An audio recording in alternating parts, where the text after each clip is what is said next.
Okey, bismillahirrahmanirrahim. Assalamualaikum warahmatullahi wabarakatuh dan salam sejahtera. Okey, kelas yang lepas awak dah belajar tentang, dah masuk dalam topik bab 5 rangkaian dalam teori graf. Okey, dah belajar apa itu yang dikatakan sebagai V iaitu bucu, apa yang dikatakan sebagai E iaitu tepi dan apa yang dikatakan sebagai darjah iaitu D. Okey, dan apa itu juga yang dikatakan sebagai graf mudah.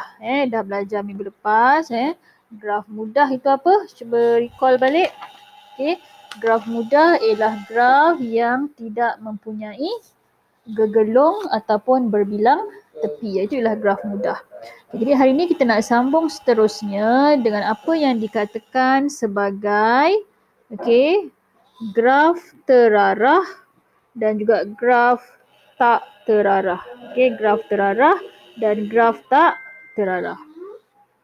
Okey, so apa yang dimasukkan dengan graf terarah? Okey, graf terarah ialah graf dengan keadaan tepi, yang penting tepi ni, mengaitkan dua bucu ditanda dengan arah kaitan. Okey, ada arah kaitan. Okey, graf terarah biasanya digunakan untuk apa? Okey, tengok sikit sini, kita highlight sikit. Mewakilkan aliran suatu proses, peta jalan raya, peta penerbangan, litar elektrik, rangkaian komputer, carta organisasi dan sebagainya. Dengan erti kata yang lebih mudah, graf terarah ni dia ada arah. Dia arah yang menunjukkan hubungan ataupun kaitan antara bucu-bucu yang tersebut. Okey, contohnya rajah 1 di sini. Okey, rajah 1 nampak kita ada bucu A, ada bucu B, kita ada bucu C. Yang mana antara setiap bucu ini ada garis tepi. Ini garis tepi ni kan. Bezanya dengan yang awak belajar sebelum ni tak ada arah. Kan, yang ini ada arah. Ni ada anak panah ni. Kan. Menunjukkan apa? Menunjukkan aliran dia, menunjukkan proses dia. Kalau dalam keadaan ini kita tengok A kepada B. Okey, manakala C pula kepada B dan C juga kepada A. Itu aliran proses dia. C kepada A kepada B, C juga kepada B. Okey. Kita tengok zon interaktif kat sebelah sikit. Okey, sistem peredaran darah dalam badan manusia juga dikategorikan sebagai graf terarah. Kenapa? Sebab di situnya berlaku aliran peredaran darah daripada satu sel kepada sel yang lain. Bila ada je perpindahan, ada aliran, ada proses, maka ia melibatkan graf terarah. Okey, so rajah 1 menunjukkan graf mudah. Kenapa graf mudah? Sebab dia tidak ada gegelung ataupun berbilang tepi. Okey, dan terarah sebab dia ada anak panah dekat situ. So, mengikut anak panah yang ditandakan, didapati bahawa, ni saya dah terangkan tadilah, bagi tepi AB, bucu A ialah bucu awal. Dia kata bagi tepi AB, bucu A adalah bucu awal. A pergi ke B kan, A kepada B. Jadi B ialah bucu akhir. Bagi BC pula, bagi BC, C ialah bucu awal. Sebab nampak anak panah tu daripada C ke B. B ialah bucu akhir. Semua bucu dikaitkan dengan satu arah sahaja. Itu rajah 1. Kita tengok rajah 2.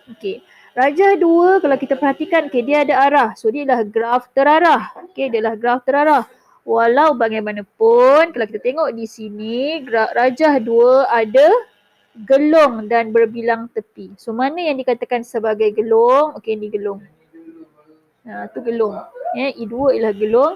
Berbilang tepi pula yang mana? Nampak ni bucu P dengan bucu R, ini berbilang tepi. Sebab apa nampak? Dia ada tepi R kepada P, dia ada tepi P kepada R. So antara dua bucu ni ada dua tepi. Tu maksudnya berbilang tepi. Tengok sini. Apa yang diberikan I4. I4 ialah tepi. I4 menunjukkan apa? P ke R. Nampak? P ke R. I5 pula apa? I5 pula menunjukkan R ke P. Jadi anak panah itu bila melibatkan graf terarah, awak kena betul-betul dalam menyatakan apa kepada apa. Mana bucu awal, mana bucu akhir. Okay, tengok pula E2. E2 menggambarkan apa? E2 menggambarkan tepi bagi suatu gelong. Okey, nampak? Jadi daripada apa? Daripada bucu Q ke bucu Q. So cara nak menulis tepi dia ialah Q. Q ialah bucu awal, Q juga merupakan bucu akhir. Kerana dia ialah sebuah gelong. Okay, itu ialah graf terarah. Apa pula yang dimaksudkan dengan graf tak terarah? Okey, graf tak terarah adalah graf mudah ataupun graf yang mempunyai gelong atau berbilang tepi, makna bukan graf mudah lah, yang dilukis tanpa penanda arah pada tepi yang mengaitkan. Itu je beza antara graf terarah dengan graf tak terarah. Graf terarah ada anak panah, ada aliran dia, ada proses dia. Graf tak terarah ialah graf yang tidak ada anak panahnya. Okey, itu cara mudah untuk menentukan yang mana graf terarah dan mana graf tak terarah. Jadi kalau tengok pada buku kerja awak, okey, ini pada muka surat 67 ni, ya, okay, ini ada sedikit contoh nota berkaitan dengan graf terarah. Okey, apa itu graf terarah? Kemudian lagi satu ialah graf berpemberat. Okey, graf berpemberat. Okey, saya masuk terus sikit apa yang dimaksudkan dengan graf berpemberat. Okey, ni graf terarah tadi. Okey, graf berpemberat ialah graf berpemberat ni dia ada dua jenis lah, melibatkan graf terarah maupun tak terarah. Graf tak berpemberat juga boleh melibatkan graf terarah dan juga graf tak terarah. Beza dia satu je. Bezanya ialah graf berpemberat ni tepi dia ada pemberat, ada nilai atau pemberat. Tapi graf tak berpemberat dia tidak ada nilai, tidak ada pemberat. Okey. Apa yang kita boleh kaitkan dengan graf ni? Okey, kalau graf berpemberat dia mewakili jarak, masa, nilai arus elektrik, kos. Tapi kalau graf tak pemberat mungkin hanya menunjukkan, graf tu menunjukkan syarta organisasi, hierarki jawatan, orang paling atas. Kemudian siapa, kemudian peta alih, peta pokok, peta buian ni tidak perlukan pemberat. Okey. Macam ni pemberat. Okey, mana saya ambil contoh. Macam ni graf berpemberat. Ni graf terarah yang berpemberat. Kenapa saya kata gitu? Okey, dia ada arah. Nampak dia ada anak panah kan? Ni ke sini, okey. Ni ke sini, okey. Ni kan itu anak panah. Jadi dia adalah graf terarah. Mana yang dikatakan sebagai graf terarah berpemberat? Okey ni. Dia ada ni, ada nilai. Maknanya daripada V1 ke V2 jaraknya ialah 600 meter. Daripada V1 ke V3 jaraknya 500 meter. V3 ke V4 jaraknya 5 meter. Itu ialah berpemberat. Okey. Sekarang ni awak tengok okey, video ni dulu, penerangan ni. Kita tengok pada latihan ni.